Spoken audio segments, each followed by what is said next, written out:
Alors en Côte d'Ivoire, il n'y a aucune législation, aucune loi, aucune réglementation qui dit que donc les élèves doivent nécessairement et obligatoirement se faire couper les cheveux. Donc, cette histoire de se faire couper les cheveux dans nos écoles primaires et secondaires date d'il y a très longtemps. Depuis donc la cession de la Côte d'Ivoire à son indépendance et même bien avant cela. Donc ce n'est pas une affaire actuelle. C'est une histoire qui date depuis longtemps. Mais ici le problème, je me dis que sans doute ces personnes qui appellent à revérifier l'éducation nationale en Côte d'Ivoire, il faut aller plus en profondeur.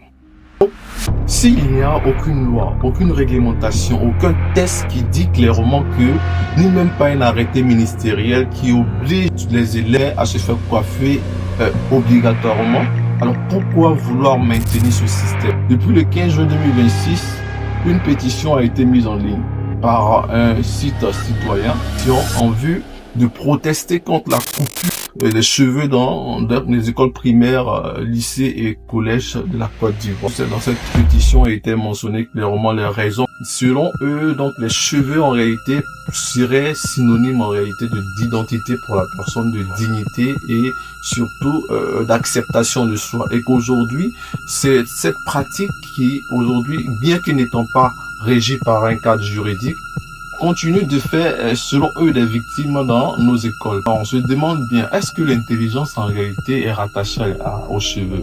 Est-ce qu'aujourd'hui, le fait d'être rasé, comme on l'appelle dans le jargon ivoirien, être bibel, est synonyme de quelqu'un qui est intelligent? Peu importe qu'est-ce qu'on soit rasé ou loxé, cela n'enlève en rien notre intelligence ou encore n'augmente en rien notre intelligence. Mais là où il y a problème, c'est que si aujourd'hui on cédait à ce que véritablement tout le monde puisse venir à l'école avec la coiffure qu'il voudrait, est-ce que cela ne serait pas une anarchie dans nos écoles? Est-ce que cela également serait pas facteur de frustration ou encore de marginalisation de certaines personnes? Normalement, il y a des personnes qui sont très démunies financièrement et donc quelque part, le fait de vouloir d'instaurer cette pratique pourrait être un facteur qu'on ne pourrait plus contrôler. Aujourd'hui en Côte d'Ivoire, on constate les dérives qui se font sur Internet, sur TikTok, etc. Donc, si aujourd'hui on devrait accepter à ce que chacun puisse venir à l'école avec ses cheveux, tout, est-ce qu'on va pas assister à une anarchie?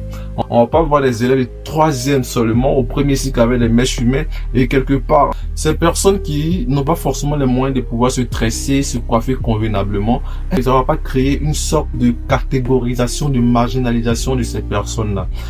Tout compte fait, l'école, c'est un lieu où on vient pour apprendre le vivre en société. Montrer parce qu'on le sait, on se connaît bien dans ce pays-là. Chacun viendra montrer que non, il a la raison. Donc, je pense qu'aujourd'hui, il y a plein de sujets beaucoup plus importants que de discuter de si oui ou non on doit garder les cheveux. Au contraire, ces élèves qui sont en train de vouloir faire une pétition pour dire qu'ils veulent garder leurs cheveux, mais est-ce que, comme vous l'avez dit, la qualité, sinon le savoir ne s'identifie pas par les cheveux ou encore par la coupe de cheveux. Et donc, ça va faire quoi d'accepter de subir cette règle de se faire couper les cheveux jusqu'à ce que tu arrives à l'université? Il faut savoir s'adapter en fonction des règles de la société. Parce que couper ses cheveux, c'est aussi une leçon civique. Après ton bac, tu pourras aller à l'université et tu me diras si oui ou non tu accepteras toujours de vouloir te tresser parce que tu n'auras même pas le temps. Quand tu vas commencer à lutter bus une fois, deux fois, tu vas comprendre que le plus important c'est d'arriver à l'heure à l'école.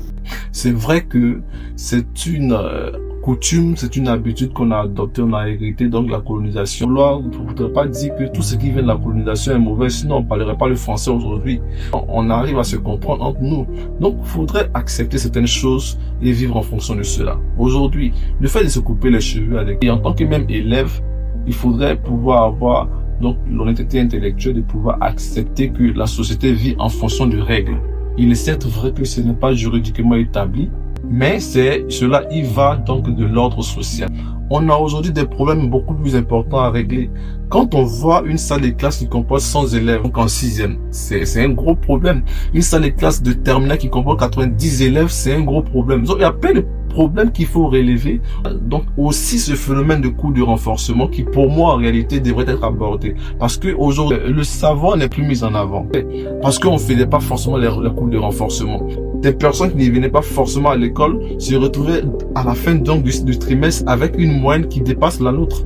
Et tout ça, ça crée des frustrations. Et aujourd'hui, ce sont des phénomènes qu'il faut dénoncer. Au lieu de vouloir berner en fait les opinions et tout, Couper les cheveux, ça n'a pas détruit quelqu'un. Mais au contraire, lorsque une personne se débat, bosse dur et tout, et qu'à la fin du trimestre, elle espère être major et qu'en réalité, des personnes qui ont payé des coûts de renforcement viennent donc à surpasser ces personnes-là, ça crée des frustrations, ça décourage dans le travail. Et jusqu'à présent, il n'y a eu réellement aucune réaction de la part du ministère de l'Éducation nationale.